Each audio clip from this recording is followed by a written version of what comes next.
सबसे पहले मैं पॉलिसीज की बात करूंगा, क्योंकि भारत की पॉलिसी पहले से ही आतंक के विरोध जीरो टॉलरेंस की रही है। Zero tolerance policy against terrorism, इसी नीति को लेकर भारत पिछले कई वर्षों से चल रहा है, 2014 से।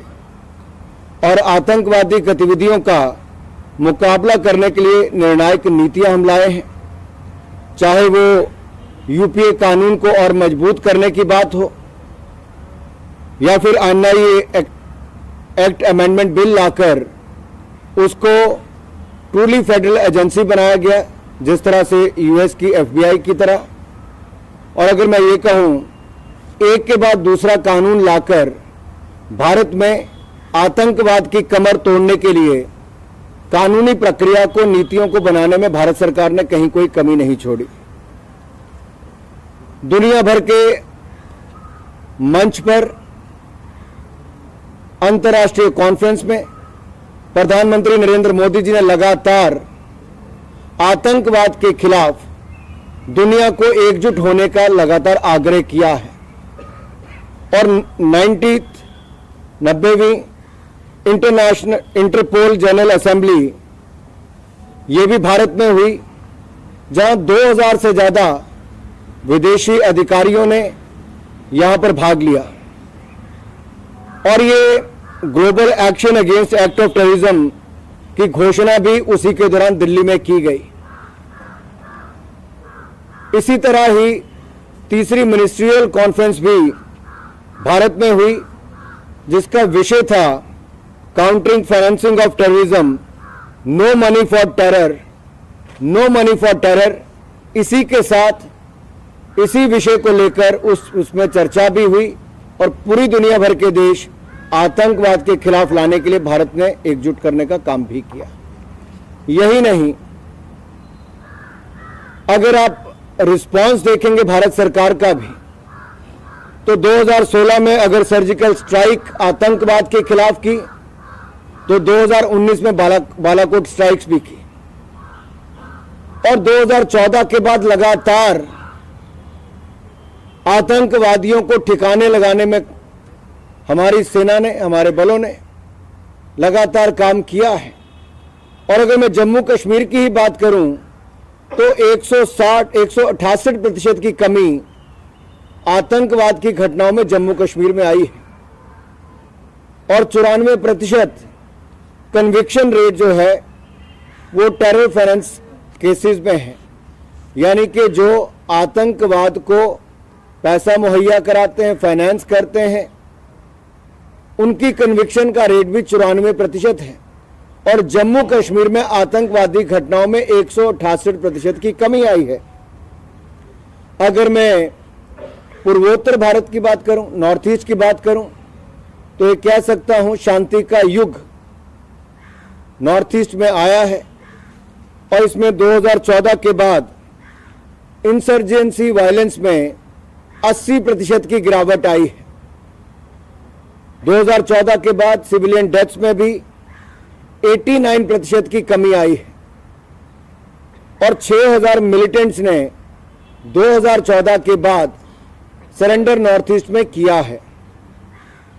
2015 के बाद लेफ्ट विंग एक्सट्रीमिज्म ने जो इंसिडेंट्स होते थे, जो घटनाएं होती थी एलडब्ल्यूई की, उसमें भी 265% की कमी आई है।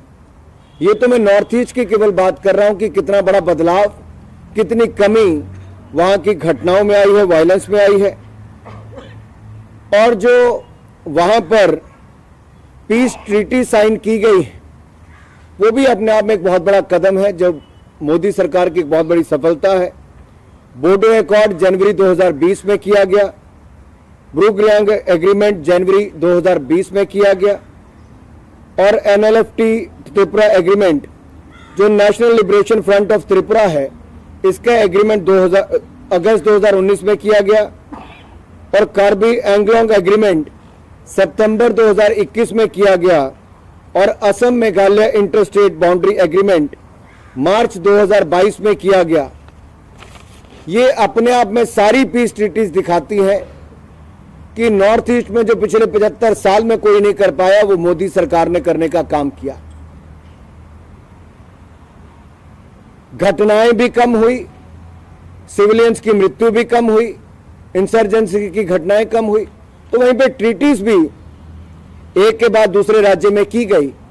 जो armed forces special protection act में रोल बैक करने की बात की जाती थी, उसमें भी बहुत बड़े कदम उठाए गए। नॉर्थ ईस्ट के बड़े हिस्से से अफस्पा को हटाया गया है, त्रिपुरा और मेघालय से पूर्णतः हटाया गया। अरुणाचल में केवल 3 जिलों में बचा है और असम को भी 60% से अधिक अफस्पा मुक्त कर दिया गया है। मणिपुर के भी 15 पुलिस स्टेशन जो 6 जिलों में आते हैं उसको भी डिस्टर्ब एरिया की क्षेत्र से हटा दिया गया है, श्रेणी से हटा दिया गया है। और नागालैंड में भी डिस्टर्ब एरिया नोटिफिकेशन से 15 पुलिस स्टेशन को 7 जिलों में हटाया गया है। ये सारे कदम दिखाते हैं कि जहां भारत में आतंकवाद, नक्सलवाद की कमर तोड़ने का काम भारत सरकार ने मोदी जी के नेतृत्व में हमारे पुलिस बलों ने किया है, वहीं पर कानून बनाने में भी आतंकवाद के खिलाफ कड़े से कड़े कानून नरेंद्र मोदी जी की सरकार ने बनाए।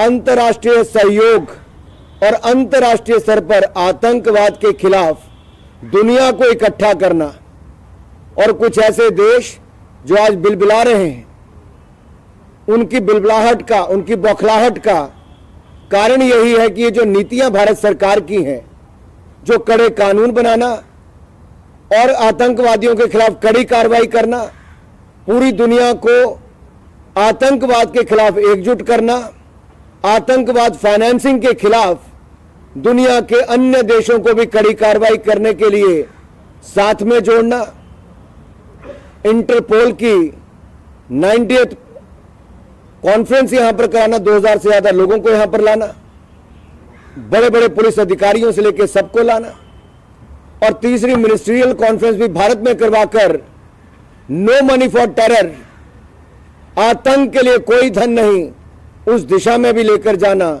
ये अपने आप में भारत की मोदी सरकार की प्रतिबद्धता यानी कि प्रण को दिखाता है कि किस तरह से आतंकवाद के खिलाफ न केवल भारत स्वयं बल्कि दुनिया भर के देशों को भी एकजुट कर रहा है। भारत की छवि दुनिया भर में एक मदद करने वाले देश के रूप में बनी है, आतंकवाद के खिलाफ कड़ी कार्रवाई करने के रूप में बनी है।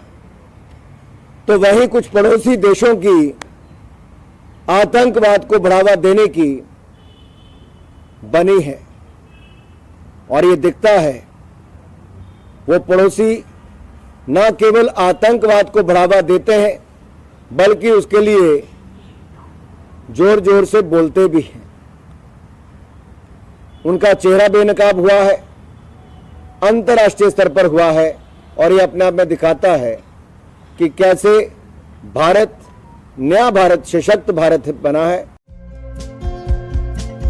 हमारे चैनल को लाइक, शेयर और सब्सक्राइब जरूर करें और नई अपडेट्स के लिए बेल आइकन दबाना ना भूलें।